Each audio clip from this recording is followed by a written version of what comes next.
Hello everyone, welcome back to my video, and thanks a lot for tuning into my channel once again. So over here I have the Mark II Diecast Special Edition Iron Man from Hot Toys. So I'm gonna do a quick but of course as usual comprehensive review video here today. Now first of all, I must say, this Iron Man is definitely a must get because it's a Mark II, and if you have watched the movie, or I think all Iron Man fans will definitely know that this is the beginning of all the suits, even though this is not the Mark I, because at Mark I, Iron Man or Tony Stark was stuck or captured, being kidnapped at a cave, so all he could do with his minimal technology or I would say materials or accessories, he could only come up with the Mark I. So finally, when he had returned back with all the tech that he could master or he could gather, he finally created and assembled the Mark II. So I would definitely say the Mark II is the beginning of all the Iron Man suits instead of the Mark I. So the Mark I was more of, I would say, helped him to escape. And Mark II is really the suit to get. Now I think definitely you can see in front of you, or in front of all of you, the Mark II. It's definitely impressive. So is Iron Man, of course without any color yet. Now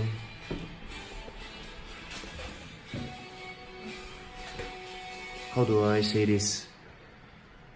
Because I've bought in fact most of my Iron Man are mint in sealed box condition, MISB, or mint in box MIB condition, so they are mostly brand new. So I would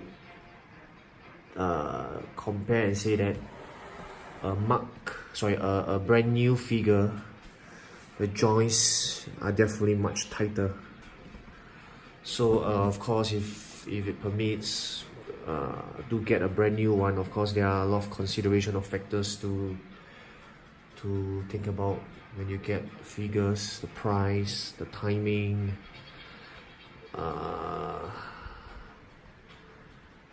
the reputation of sellers, you know, so on and so forth.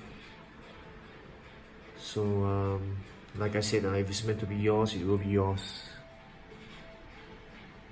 So I think MIB or MISB figure definitely feels different from a back-in-box or BIB figure. So the joints are definitely very tight. Now, maybe let's start from the beginning. Now, as I was unboxing the toy and getting it ready to be displayed, so there are a lot of all these sponges in between the joints, at the shoulder area. I think we'll call this the waist or groin area, the knees. So there's even a clear plastic at the feet area, so you gotta be careful when removing all this. I think I had a piece stuck here.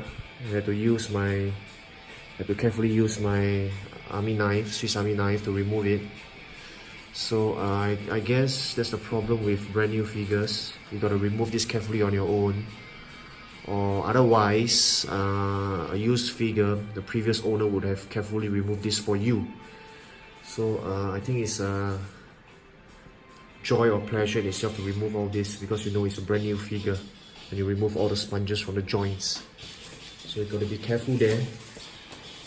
Don't tug it too hard, it should come off quite easily. If you're tugging it too hard, it means there's a piece stuck there and half the sponge will get stuck there. So you got to be careful, even more careful again, to remove the remaining sponge that can be stuck really inside the figure or the joints. Now at the figure itself, I think you can see the details are really there. So there are quite a few parts where you can take out the flaps. Let me show you here in detail. So over here, you can actually remove this. So even the instruction manual says to be careful when you're removing these parts. Okay, I see I'm having difficulty now. So yeah, so don't, I think over here the instruction manual said not to turn it more than 30 degrees. So I think it's a good idea to read the instruction manual, a quick look at it, quick glance, rather than you spoil the figure, or you damage the figure. A bit of Singlish there, spoil. Yeah, in case you damage the figure. So I think it can be a bit boring to look at the instruction manual, or you're very quick to go straight to the figure instead of reading the instruction manual, but sometimes I think it's useful. So over here there are more flaps that can be opened up. So as usual, it's the same thing. The instruction manual says to be careful. So over here the legs, right, both the flaps can be, both sides can be removed. I'll just remove one here, a quick one to show. So same for the shoulder blades here, the back shoulder blades here the flaps can be removed. So it's very movie accurate. Now so that's for the flaps. Now maybe let me now talk about the other accessories that is related to the body. So over here, all these are actually attachable to the hands here. So they're actually removable. This part is removable, so you can attach these other pieces here in. So maybe I'll talk more about the wrist. I think the wrist feels a bit rubbery actually. This one feels a bit more metallic. So a quick note here too, I don't think you'll be facing any color fading issues here like previously my Mark 45. Even though it was MIB, mean in box condition, it was still faded. So I think these colors will still stay fine, hopefully. I don't know if they'll fade to what color. So over here we have the firing wrists, and this feel more rubbery or plastic than metallic. Now I think let's look at this. This is the this is the hologram figure that comes with a special edition figure. I think it's a bit underrated. I think this is really worth getting. This is quite a solid piece, so it's definitely a nice add-on or display to your actual figure. So if you can still get the Mark II special edition diecast, please go ahead and get it. I think it's really worth getting. This hologram figure is worth getting.